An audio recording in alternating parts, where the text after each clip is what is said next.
ইদানিং হুট করেই মুড চেঞ্জ হয়ে যায়। প্ল্যান ছাড়া কই যাব কি করব সেটাও ঠিক থাকে না। তবে হঠাৎ করে বের হওয়া আজকের এই দিনটি বেশ স্পেশাল ছিল। এই হিরোকে দিয়ে আজকের দিনটি শুরু হলো। মানুষের যেমন প্যাচে ভরা তেমন এই খাবারটিও প্যাচে ভরা। তবে প্যাচে ভরা মানুষ তিতা হলেও এই জিলাপি কিন্তু বেশ মিষ্টি। সেটাও প্ল্যান ছাড়াই আজ ভেজে নিলাম। হ্যালো এভরিওয়ান, আসসালামু আলাইকুম। আশা করি সবাই ভালো আছেন এবং সুস্থ আছেন। তো হঠাৎ করে বের হওয়ার দিনটা যে আজকে এত স্পেশাল হবে সেটা বুঝতে পারিনি। এই ভ্যান জার্নি দিয়েই শুরু হলো দিনটি।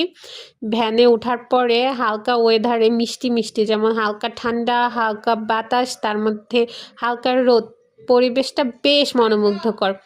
আমাদের টাঙ্গাইলের যমুনার উদ্দেশ্যেই রওনা হলাম। তো যমুনা সেতুটা আমাদের টাঙ্গাইলের মধ্যে আমার মনে হয় ঘোরার জন্য বেশ সুন্দর একটা জায়গা। সুন্দর মনোমুগ্ধকর পরিবেশ চাইলে তো আমাদের যমুনাতেই আসতে হবে। সবসময় তার কক্সবাজার বা সাজেক এরকম দূরে কোথাও যাওয়া হয় না। তো কাছের মধ্যে আমাদের এই যমুনার নদীটাই বেস্ট আমার মনে হয়।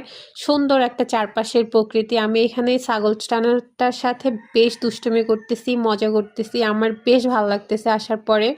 মন খারাপ থাকলেও এই যমুনা নদীর পাড়ে এসে এইরকম রোমান্টিক ভাব নিয়ে কিছু পোস্ট দিলে বা কিছু ভাব নিলেই আসলে মনটা অটোমেটিকলি ভালো হয়ে যাবে।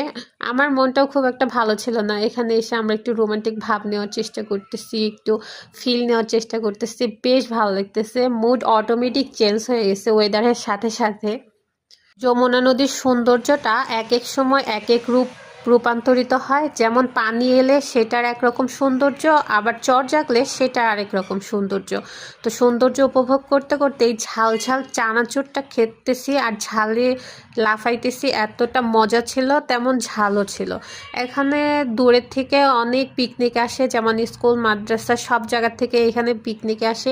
পিকনিক করার মতো আমার মনে হয় ভালো একটা জায়গা। দূরেই যে যেতে হবে এরকম কিছু না। আমাদের টাঙ্গাইলেও এত সুন্দর পিকনিক করার মতো জায়গা আছে। তা এত সুন্দর ওয়েদার নিতে নিতে, এত প্রকৃতির মাঝে হারাই যাইতে যাইতে, লাফালাফি ঝাপাঝাপি করতে করতে পানি পিপাসা লেগে গেছে। তো এখানে একটা দোকান থেকে বসে পানি খাচ্ছি, সেখানে চা খাবো, এর জন্য সেটার প্রস্তুতি নিচ্ছি। তবে এত দৌড়াইলে কি আর হচ্ছে পানি আর চাতেই কি পেট ভরে? সেটা কিন্তু হয় না। তো ক্ষুধা এত পরিমাণে লাগছে, এর জন্য খাবারের জন্য দোকান খুঁজতেছিলাম কোথায় খাবো। তো দুইজনে পা দিয়ে এভাবে ভ্যানে আবার উঠে অনেকটা রাস্তা আসতে হবে, ক্ষুধায় হাঁটতে পারতেছিলাম না বলে আবার ভ্যানে উঠে এভাবে খুনসুটি করতে করতে আসতেছি। তো আসার রাস্তায় এটা যাওয়ার সময় চোখে পড়ে নাই এত সুন্দর একটা ক্যাফে।